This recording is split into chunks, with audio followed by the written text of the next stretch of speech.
One of the reasons concentration is so central to the path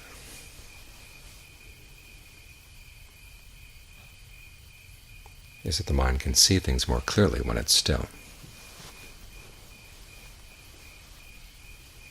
Not only that, it can feel things more clearly as well.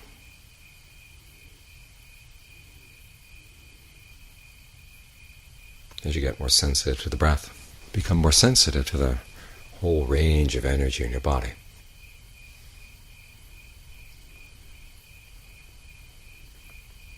You can see where you're holding things in, where you're covering things up, and you can see the impact of your actions.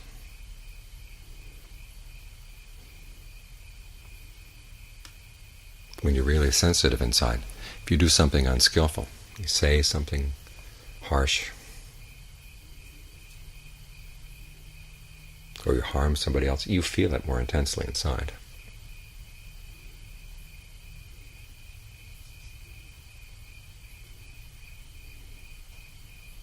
That old saying that your parents often said when they're hitting you, said, "This hurts me more than it hurts you," and you didn't really believe them.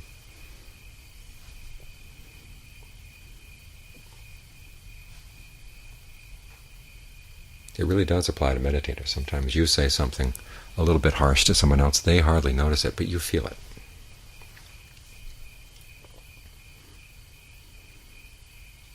We're talking today about some of the basic principles in the path that allow you to be more compassionate.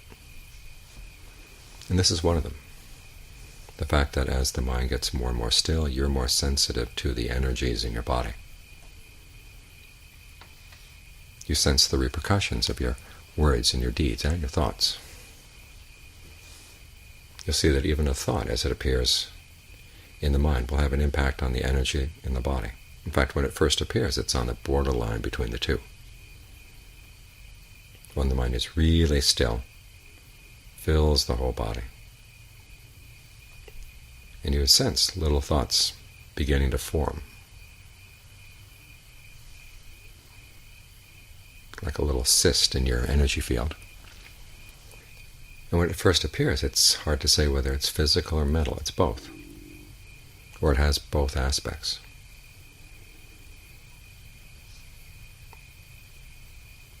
And if you're on the lookout for thoughts, if you're wanting thoughts, you can turn that little knot of energy, or cyst of energy, into a full-blown thought world. Once you get in that little world, you can travel around, which is why we like these thought worlds. But they keep coming back to the same old place. And the thrill of the ride often disappears very quickly.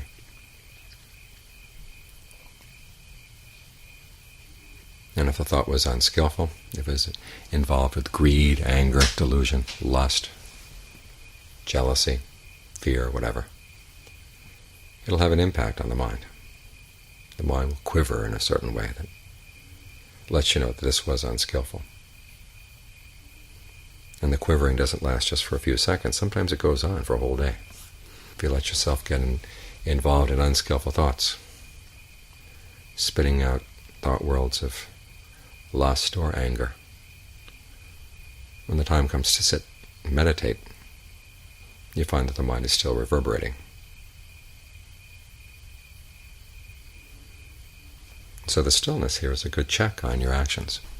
One of the basic principles is that following the precepts helps your concentration, and your concentration helps strengthen your discernment. But the influences go in the other way as well. The more discernment you bring to your concentration, the stronger it's going to be. The more concentration and discernment you bring to your precepts, the less harmful your actions are going to be. Because the restraint you exercise becomes something that's not just a matter of the precepts. Anything that's unskillful, any intention that would have a harmful effect, you notice it, you feel it, and it doesn't feel right.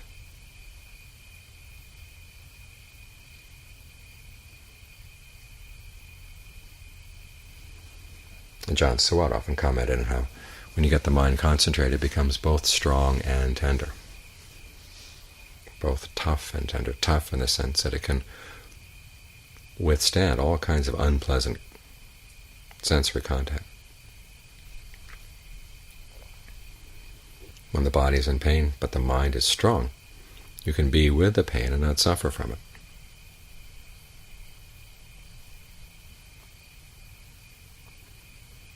When people are being harsh with you, you can develop an energy field around the body by staying with the breath, letting the breath fill the whole body so that their energy can't penetrate your energy field. When you fully occupy your body in this way,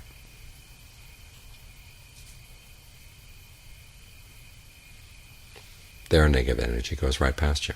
You don't suck it in, you don't absorb it. So in that sense, the concentrated mind is tough. But it's tender in the sense that it becomes very sensitive. And particularly, you become sensitive to your own actions.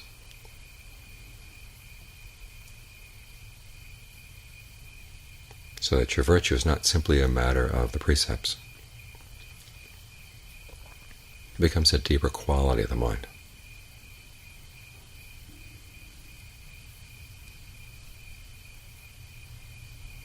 So that even though actions that are not against the precepts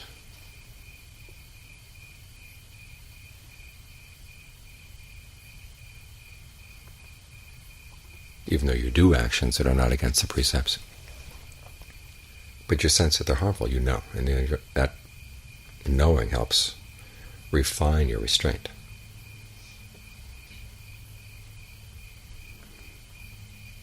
This is a point that Ajahn Lee made in his book, Craft of the Heart, and I think he picked it up from Ajahn Mun, because a lot of the Dharma in Craft of the Heart comes from Ajahn Mun. That the precepts help the concentration and discernment, concentration helps your precepts and your discernment helps your concentration and your precepts. These three aspects of the path help one another along.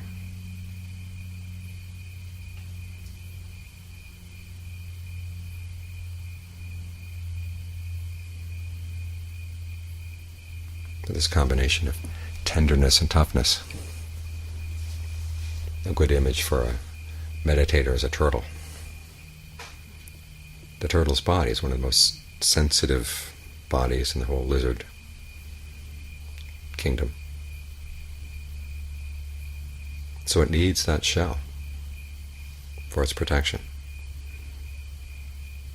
So you want the toughness of concentration to protect you from being weak in the face of adverse conditions.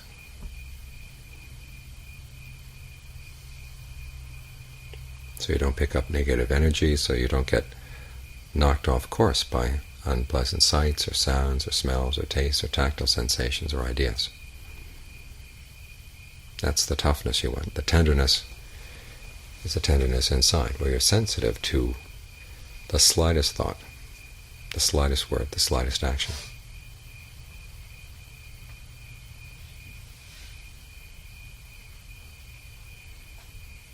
It's possible to meditate and get concentrated and to not have this kind of sensitivity, because that's a concentration that's not imbued with discernment. There are people who can get their minds thoroughly concentrated and still be very harmful to others, because their concentration is one-sided, narrow, loaded with denial. But when your concentration is the sort that fills the whole body and it's imbued with discernment, and this is the kind of concentration we're developing here as you work with the breath. The more sensitive you get to the slightest variations in the breath, the more sensitive you are to the least little bit of stress that you're causing yourself, the more you're imbuing your concentration with discernment. And then as you spread the breath to fill the whole body, or spread that sense of ease to fill the whole body, the range of your concentration, that your gaze becomes all around. The texts talk of the Buddha as the all-around eye, E-Y-E. And what they mean is that his whole body becomes sensitive. The range of his gaze is 360 degrees.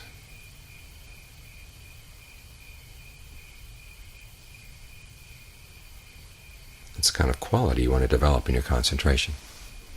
So it becomes a basis for skillful action in every aspect of life,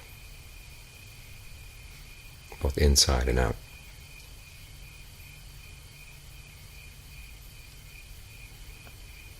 As you meditate, you're exercising those 4 Brahma-viharas. Goodwill in terms of the concentration practice, or focusing on the breath, means that you want the breath to be as comfortable as possible. Compassion here means that when you find that it's uncomfortable, you do what you can to make it more comfortable, make it more pleasant. If it's already pleasant, then you exercise empathetic joy, appreciating the fact that you can do it. You hear of some meditators who feel that they don't deserve the pleasure that comes from meditation. They feel uncomfortable feeling happy.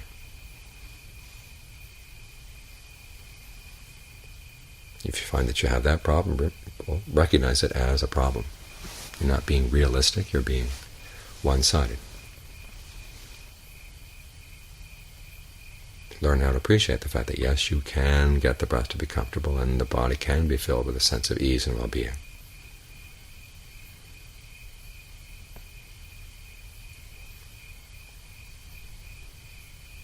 But there are areas where you can't make the breath comfortable no matter what. Okay, that's when you exercise equanimity. If there are parts of the body that are painful, and the breath can't do anything for the pain, you learn how to exercise equanimity there.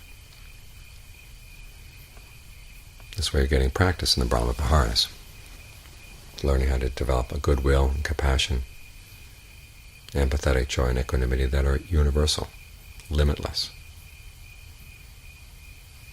And you learn to apply these different emotions as appropriate.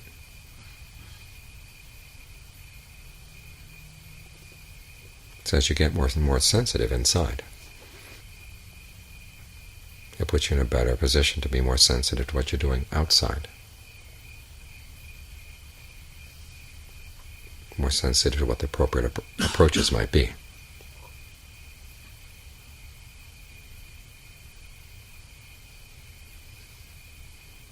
So the practice of meditation is not selfish.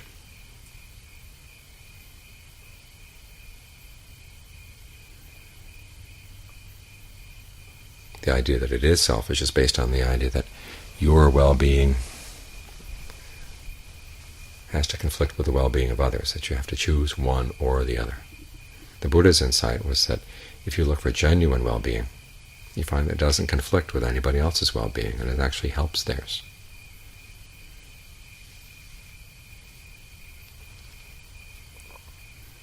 Common images of candles. Each person is holding a candle. You have a lit candle. The fact that yours is lit means that you can help light other people's candles. Your flame is not diminished. And over time, they get some more and more brightness for everyone.